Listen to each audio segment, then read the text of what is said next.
So yun, okay KGX, kamusta kayong lahat? At nagulat lang kasi ako, ang daming nagko-comment dun sa isang video natin. Pero yung video natin na yun, 2 months ago na, mga idol, no? 2 months ago. Pakita ko lang sa inyo, no? Para at least, ano yung pinagko-commentan nila dun. Kasi may ginawa tayong video about sa scam. So, parang isa sila sa na-scam mga lods, no? Parang isa sila doon sa mga na-scam. Check natin. Nasaan na ba yun? Nasaan na siya? Ito. Itong scam na naman na yan. So, ayan. So, yung video natin dito, nag 5.1, no? Yan, nag 5.1K. Ang title ng video na yan, yung dairy farming ng Amerika. Ayan, no? Dairy Farmers of America. Mga idol. So, 2 months ago, nag-video tayo dyan. Pero kung mapapansin nyo, una, may nag-comment dyan. May nag-comment dyan na, ayan, paano scam loads? Nag-invest ka ba? Na-scam ka ba? Kapag sa'yo nangyari, saka mo sabihin scam. Yan, hindi yan fake news. Hindi yung sa fake news ka bumabase. Ayan, tingnan nyo mga idol. Ngayon, scam na siya. Scam na siya, no? Iba kasi yung na-promote niya, walang hiya, sabing gano'n, marami kaming na-scam sa DFA, sabing gano'n. Kung ayaw nyo maniwala, mag-invest kayo, malaki, walang pipigil sa gusto nyo. Ganon lang yun, sabing gano'n. Actually, na-scam kami today. Puro na-scam. Mag-invest ka, walang pipigil sa pera mo. Marami ka naman yatang pera. Tama hula, scam DFA. Ngayon mo sabihin hindi scam, tinanggal na yan. Sa kanya yun, dito kay user. No, tapos nagtanong to, sabi niya, nasan daw yung DFA ko? Wala naman akong DFA. Ako nga yung nagsabi na scam yan, mga lodi. Yan. Kung nakaraang araw scam, sabay pala tayo. Kamusta po invest nyo? Ang dami na nagsasabi na scam. Ayan, Lods, ano masasabi mo dito? Sito. Ewan. Scam po talaga na biktima na kami. Ayan, puro na scam sila, no? Isang 100k at isang 7k. Na-scam ako ng 30k. Sir, ginamit ko BitGet code nyo. So, hindi yan yun. Scam po. Tama. Di ba? So, ayan yun. So, dairy farming. Ayan yung sinasabi natin na, ayan, paalala po, may planong DFA. Lahat ng gamit ngayon ng DFA ikaw ay na-scam, hindi na ma-open. Nakaraan pa yan, sinabi na natin yan, naglabas na yung DFA. Noon pa man, no, 2 months ago, naglabas na ang DFA, hindi pa rin kayo naniwala. So, yun. Ganun talaga kapag walang easy money mga idol, no? Walang easy money. Kumbaga lahat, pinaghihirapan, no? Yan, mga yan, kumbaga parang parang future farming dati, no? Na pinapangakuan sila ng 50% na kikita sila. Bibili lang sila ng ganito, tapos maghihintay ng isang buwan, may 50% na agad.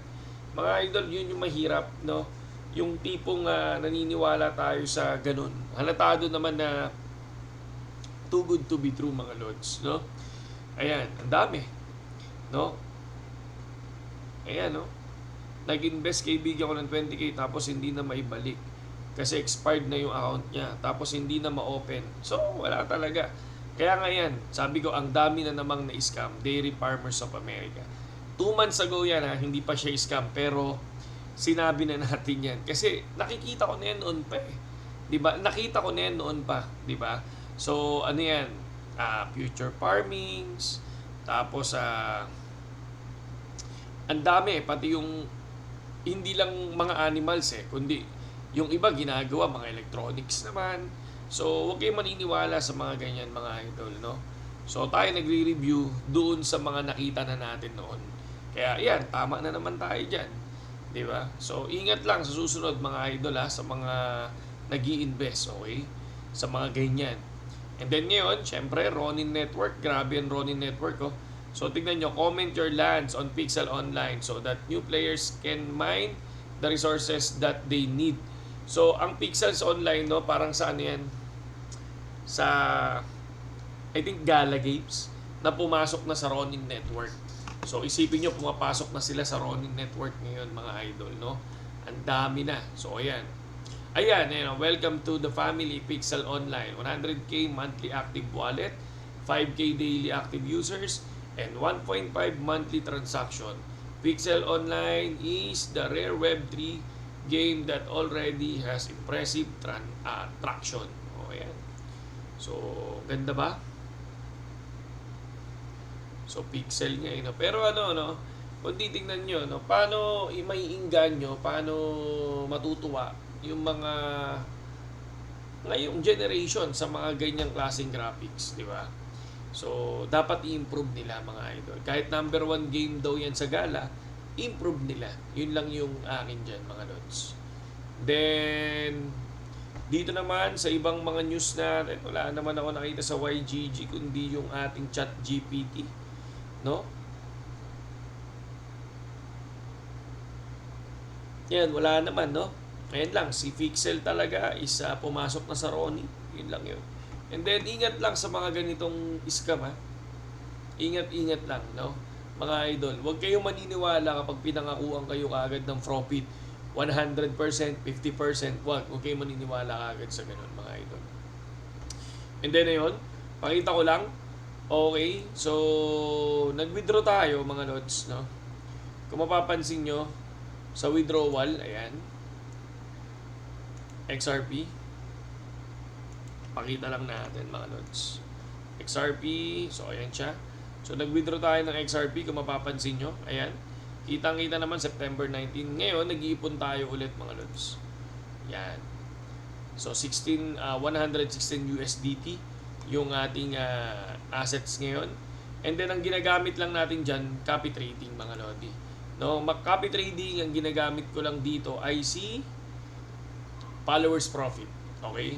So yan, namimili ako dyan ng followers. Kunyari, ito, piliin ko yan kasi mas malaki yung profit ng followers nila. Ayan, kitang-kita naman. Diba? Ganon din sa Bing X. Bing X, ayan, ginagamit ko ang Bing X. Refresh natin. Ayun, ayan. 168 mga lodi. So, sa copy trading lang din yan mga lods, no? Dito yan, copy trading naman. Yan, dito yung copy trading ng Bing X. So dito, nagte-testing pa lang ako. Pero kasi ang ganda kasi nung nung copy trading din dito eh. 'Di ba? Napaliwanag na natin yan sa isang video natin. 'Yon, i-check niyo na lang mga lods, no? So sa mga sumubok ng copy trading, meron tayong link sa description tsaka tutorial. Panoorin niyo muna yung tutorial bago kayo mag-decide pumasok mga lods. So, saludo mga lods.